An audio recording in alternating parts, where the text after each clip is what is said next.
Welcome to another Community Conversations. I'm your host, Ian Parkinson, and I'm here today with Perry Berger, President of the Kiwanis of Medicine Hat, and Leonard Helfrich, who's a member at large.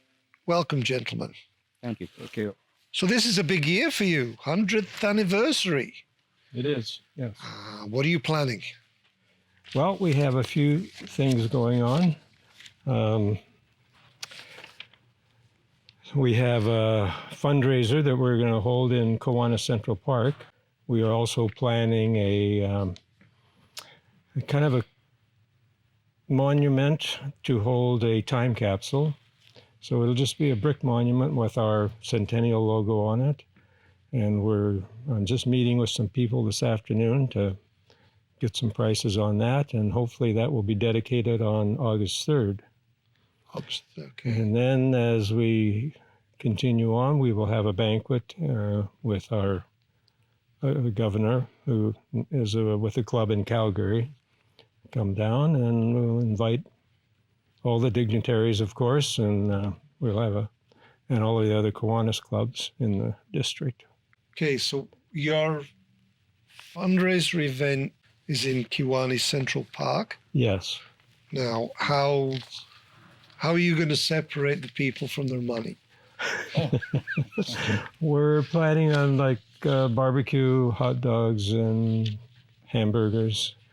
And there is a Frisbee golf course there. So we're going to sell Frisbees. And we hope that the Frisbee Club will do some demonstrations using their very expensive Frisbees. And so that will be part of the activities for that event. And then you have another event in September? Yes, that will be I would call it a banquet. It's not, So then your memorial with the time capsule, how are you going to decide who and what goes in it? That's a good question. We're working on what will go in it. Okay. The time capsule itself is only about 4 inches in diameter and 16 inches long, so it's not going to be big stuff going in that. Okay. And that it'll be sitting inside a brick monument, small brick monument at Kiwanis Central Park. Okay. Leonard, you've been a member for 38 years with the Kiwanis. Mm-hmm. Well, what made you decide to join the Kiwanis? Well, I'd just gotten out of college and started a new job, and I had time on my hands, and I wanted to get involved with something. Okay. I also wanted to widen my network of acquaintances and friends, and I joined the Kiwanis Club, and it turned out to be a pretty good group of movers and shakers of Medicine Hat. I was invited to join by a coworker. He was a member, and he described the club to me, and I thought, yeah, why not? So that was 38 years ago, and I've been a faithful attender, a continuous member ever since.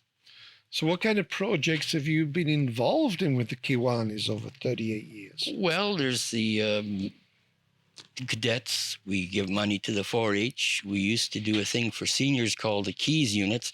Okay. That was seniors who lived alone would wear a pendant around their neck if they were to happen to suffer a fall or become incapacitated. They could push the button on the pendant, and that would summon the emergency, paramedics, fire, whatnot. And we had that program for quite a few years, and it involved every member going to the house of their person who had the machine and checking it and whatnot. So, okay. So you're also making sure they've had some socialization and personal contact. Yeah, Good. I think we discontinued that a few years ago. Taken over by the medics, I think the paramedics. Okay, probably through their 911 system. Yeah, more like that, yes. You mentioned cadets. That's the Medicine Hat Army Cadets? Yeah, the RCAC, what is it, 2303? 2313. 23, yeah. That's the Army Cadets. We've sponsored them since, how long has it been? About 97, I think. Well, it says here 1997. So Yeah. 27 yeah, years. yeah. Mhm. So the Kiwanis are obviously heavily involved in youth programs. Yep. What other youth programs? You're international Kiwanis, but what kind of youth programs do you offer besides the cadets? We have what we call our leadership programs in the schools, student leadership programs. And so that involves Key Club in the senior high. And we do have a Key Club at Crescent Heights at this point. And then Builders Club in junior high level. We used to have 2 Builders Clubs, but COVID kind of Put an end to pretty much everything. put an end to those, and we haven't been able to get them started again. It's a challenge now because their time schedule is shortened up during the noon hour, which they usually meet, and we find it hard. We need a student advisor or a teacher advisor. Yep. And sometimes that's hard to come by. And then in the grade schools, we have K kids. We do have one K kid group that's going very well. So that's some of our youth programs through the schools. We make donations to various groups. We just made a donation to a girls' volleyball team, I believe it was. And How do you raise the funds that you disperse to the groups? it's primarily bingo and casinos. Okay. So, Is there a Kiwanis stand at Stampede? we're just starting a booth at Stampede this year. So it was given up by another club, so we've taken on that booth, and we'll have a $10,000 raffle. Okay. So we're just getting our license together. The Stampede does that for us, and so as soon as we get our license and our tickets, we'll be out there selling. I'll take lots of sunscreen and a lot of cold drinks. Mm-hmm. Yep. So, how would you encourage somebody to join Kiwanis? Who would they call, or how would they get a hold of you? Well, they can call me directly, and my number is 403-526-4547. They can also go to we have a website, the Kiwanis website, and Where do you meet? We meet every other Tuesday, every second and fourth Tuesday at noon. We have a lunch, and then we have our noon meeting, and we meet at the Medicine Hat Lodge, and we have a room on the lower level called the Kiwanis Room. How appropriate. Yes. So besides the Stampede and the time capsule, what other projects have you got on the go this year? Well, we sponsor the science fair every year. That just occurred in March. That just finished up. But we've been doing the science fair for a good number of years. That's the praxis? Yes. It's with practice. Well, yeah. And your list of projects you've been involved in or are still operating on seems to be quite a long list. You're a very busy gentleman. Mm-hmm. There's something almost every month. Yeah. And like you said, there was the science fair, and then prior to that, we sponsored the Family Day at Police Point Park. We got a grant from the city, and then we provide volunteers to man the fire and hand out chocolate, hot chocolate, and Yeah, it's a little nippy on Family Day. yeah, sometimes it is. It wasn't bad this year, but we had a great crowd. And other projects? Coming up is we do sponsor the track meet.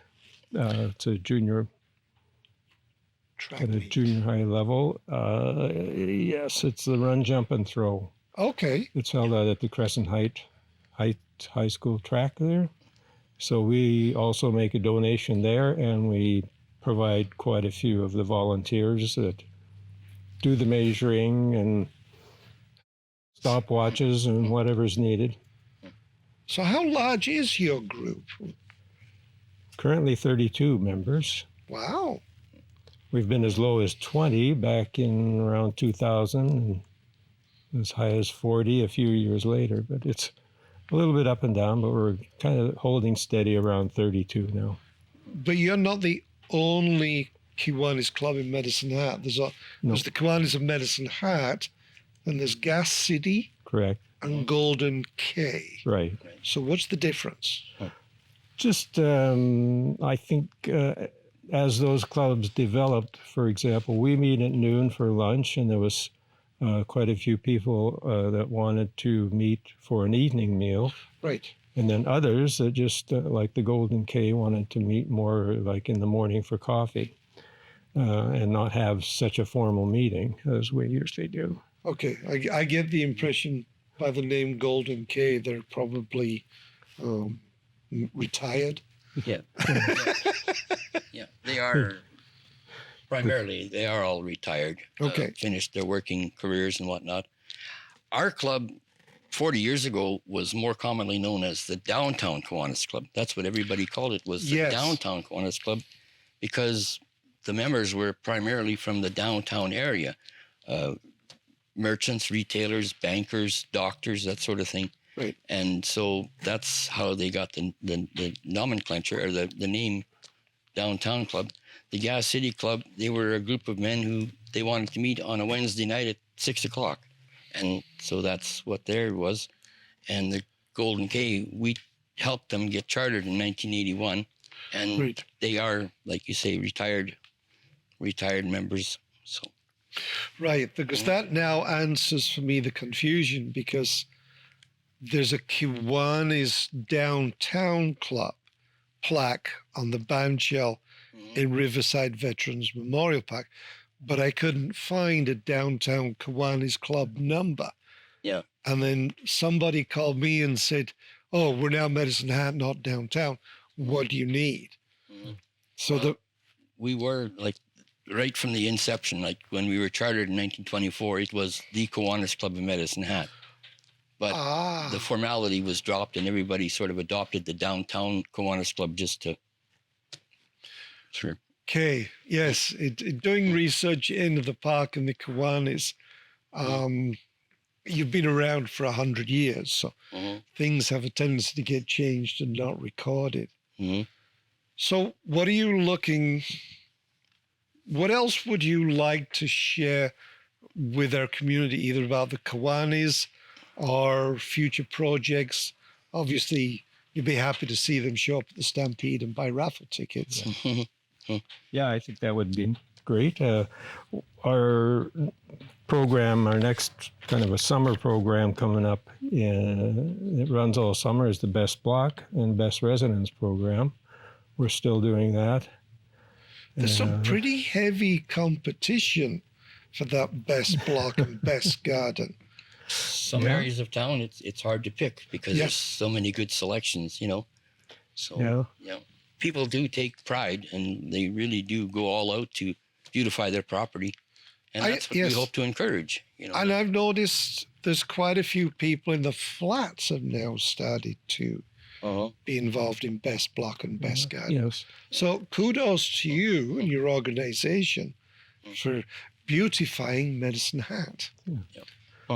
Well, what goes along with that, too, is we sponsor the 2 big flower beds on the corner of Dunmore Road and Carey Drive. And that's just a direct donation to the city, and then the Parks Department does all the planting, of course. On the corner of Dunmore Road and Carey Drive. Yeah, so... Okay. I'll have to go look. I could mention some businesses. Yeah, there's one on the southeast corner of the intersection. Right. And then there's one, I believe it's Kitty Corner, sort of on the side where the old Canadian Tire store was. Right. Yep. Okay, well, thank you again, gentlemen, for beautifying our lovely city. Is there anything else you'd like to talk about? Possibly you mentioned the other 2 clubs, and we have one kind of major project with them, and that's the Kiwanis Christmas Dinner, which we have done for a long time. But it's a dinner at Christmas, on Christmas Day, for people who might be alone, have no one else to have Christmas dinner with. So we put that on. All of our people volunteer, and we got quite a few volunteers from the community actually too. So where do you host the Christmas dinner? It's at the Viner Center now. There was a time when after the Viner Center was flooded, we had to kind of look around, and I think we did it at the Exhibition and Stampede grounds one year. Yeah, in the Cypress Center. Cypress Center. Yeah. But we're back at the Viner Center now, and that's worked out very well for the last 2 years. So it sounds like you're very adaptable for an emergency as well. Flexible, I guess. Yeah, Okay. we use our talents to kind of sniff things out, I guess. So, but yeah, the Christmas dinner is a great project. We get a lot of help. We get help from the Medicine Hat Lodge. They roast the turkeys and make the gravy. We get very generous donations from the Medicine Hat Co-op. They supply fruit and nuts, Vegetables. candy, and hams. So, it's very, very much appreciated by us, and it's very generous of them. And then there's volunteers that work at the Viner Center the day of the dinner. They mash the potatoes, make the vegetables and the salads and whatnot. And it's a really good team effort, and it's always well attended every year. I was going to ask, like in the last, I guess COVID kind of may have thrown a curve into it, but last year you had how many people show up for dinner? Over 100, I believe. Well over 100 this year, yes, this last Christmas. So if And, you don't want to spend Christmas Day at home cooking, go down to the Viner Center and help out. Yes. Yeah. Yeah. We had some issues with people wanting to take out meals, and we can't do that for food safety problems. Yes. But, so it's something new comes up every year, but it's always a good function. Well, it helps keep your mind active, right? Which last thing you want to do is stagnate in your easy chair. Yeah. Okay, so Perry, the contact information for Kiwanis of Medicine Hat one more time. My phone number is 403-526-4547. And then we have a Kiwanis website. And if you just Google Kiwanis, I think it'll come up. Take it from there. Well, thank you, gentlemen. Hey, well, thank you for having us here. I'm Ian Parkinson with Community Conversations, and I'm here today with Perry and Leonard from the Kiwanis of Medicine Hat. Thank you for watching.